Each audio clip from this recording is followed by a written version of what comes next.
Ayan, ito yung mga nahukay na kamote doon sa ating rooftop garden na tinanim lang sa Sirang Palanggana. Ayan, mayroong malaking naging laman, dalawang malalaki at saka ito yung mga maliliit na pwede yung ilaga.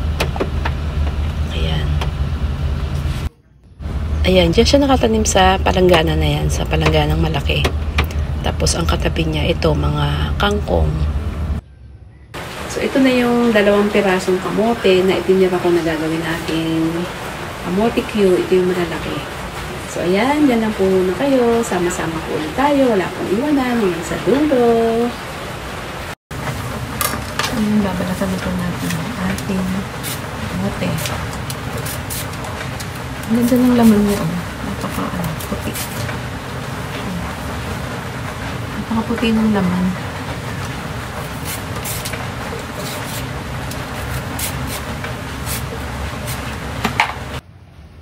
Nakakatuwa rin talaga yung kapag may tanim ka ay meron ka nang maaani na hindi mo nabibilhin. Ang kamote ngayon mahal din naman ng kilo. At tapos ang nakakatuwa pa dito, napakaputi ng laman niya. Tisay na kamote. Kaya matitikman na natin ang ating inaning kamote doon sa ating rooftop garden.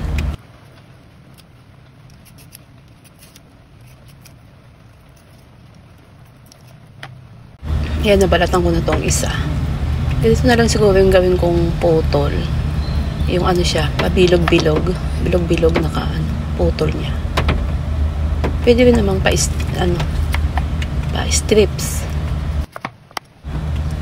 Tapos, after ko na ma-slice, lagay ko muna sa tubig para hindi siya umitim.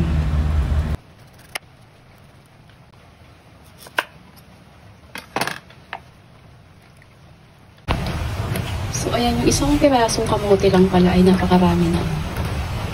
Dami na nito. 5, 7, 10, 12, 13, 15 piraso. Yung isang pirasong kamote. So, ito lang muna yung ating lulutuin, yung isang pirasong kamote. Ayan, nagpainit na ako ng mantika.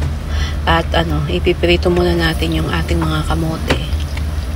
Pag na-prito na, naluto na, saka natin lalagyan ng brown sugar. Pero yung sugar ko yata dito, hindi siya yung talagang brown. Pero okay na rin yun. Din naman yun, magkukulay din naman yun kapag naluto na yung asukal.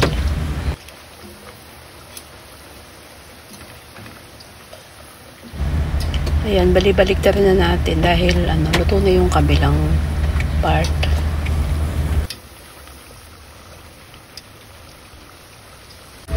Ayan, tingnan natin kung luto na. Tutusukin ko muna siya ng tinidor kung siya ay na. Ayan. Ayan, luto, malambot na. Kaya hanguin muna natin yung ating first batch.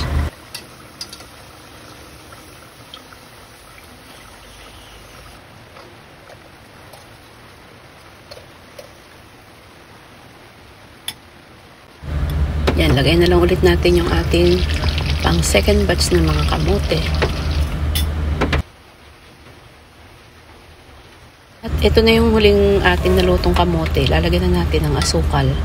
Ayan, medyo lang yung ating kalan. Medyo malakas yung apoy.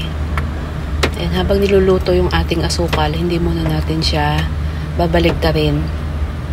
Ayan, kapag nagba-brown na at luto na yung ating asukal, saka natin babaligtarin.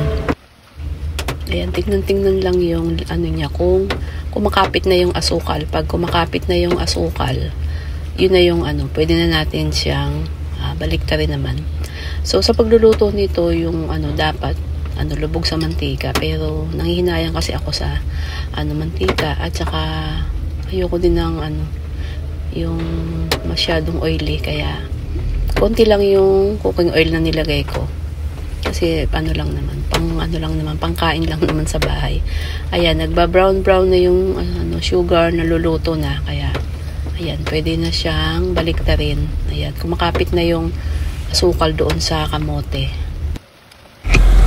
At kapag yung asukal ay naluluto na, pwede na nating hinaan yung ating apoy.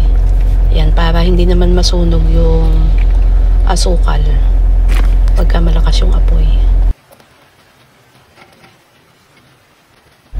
Ayan, luto na. Pwede na nating hanguin tong ating first batch. Ayan. Makakakain na tayo ng ating tanim na kamote. Ayan, sarap ng kamote Q.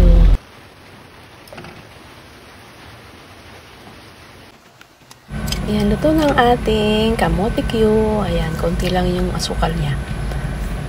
Dahil nga, hindi naman maganda yung masyadong maraming tamis na tamis.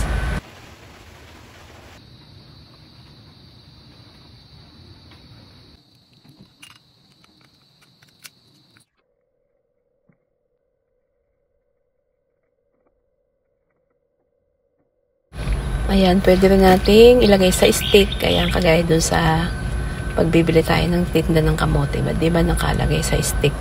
Ayan, try lang natin. Ayan, kain na po tayo.